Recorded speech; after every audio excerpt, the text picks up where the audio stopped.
থাকবে। সুবহানাল্লাহ। আমার বাবারা, কোনো ভিক্ষুক যদি আসে, অনেক সময় দেখে যাই মানুষ ধাক্কা দিয়ে দেয়। আল্লাহ তাআলা সূরা দুহার মধ্যে বলেছেন, ওয়া আম্মাস সাইলা ফালা তানহার। বান্দারে, কোন সাইল যদি তোমাদের কাছে চায়, তোমরা তাদেরকে ধমক দিও না, তোমরা তাদেরকে ধমক দিও না। হুজুর এখন প্রশ্ন করে, আমাকে এক জায়গায় মাহফিলে গিয়েছিলাম, বলে নেক ওয়াজ যখন করছিলাম, আমাকে বলছে হুজুর অনেকেই প্রতারক আছে। আমার বাবার আমি বলছিলাম, প্রতারক কে? আপনি তো চেনেন না, না চিনলেই এই প্রতারণা করার কারণে সে গুনাহগার হবে।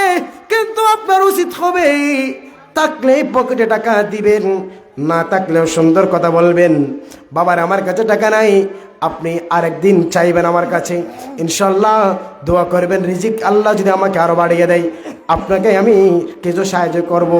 ধমক দিয়ে কথা বলবেন না। অনেক সময় দেখা যায় অনেক পয়সাওয়ালা কোটিপতি, কিন্তু ধমক দিয়ে কথা বলে। আমার আল্লাহ এটা নিষেধ করেছেন কোরআনের মধ্যে, কোরআনের বিধান, ফরজ বিধান। যেই বান্দা এইভাবে করে মানুষকে ধমক দিবে, ওই বান্দা আল্লাহর বান্দার লিস্টের মধ্যে পড়ে না, নবীজির উম্মতের লিস্টের মধ্যে পড়ে না। সেজন্য ধমক দিয়ে কথা বলবেন না। আল্লাহকে এইভাবে করে করে বলবেন, আল্লাহ তুমি আমাকে সম্পদ দিয়েছো বিদায় এই হক, গরিবের হক তুমি আমাকে দিয়েছো।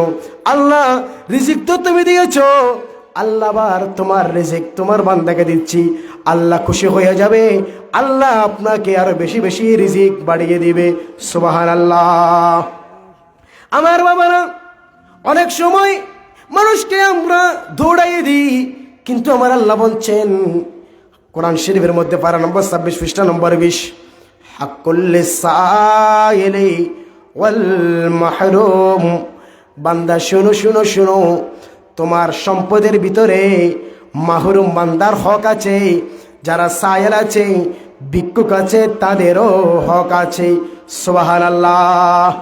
আমার বাবার এখন দেখা যায় অনেকে কোটিপতি কিন্তু যাকাত দেয় না, কিন্তু আল্লাহ যাকাত ফরজ করেছেন, মানুষ যাকাত দিতে চাই না। বাবার অনুরোধ করছি, যাকাত মহান, এত বড় সম্পদ আল্লাহ আপনাকে দিয়ে দিতে বলছে না। সম্পদ কতটুকু জানেননি? 1025 টাকা আপনার সম্পদের যাকাত আসে। সুবহানাল্লাহ।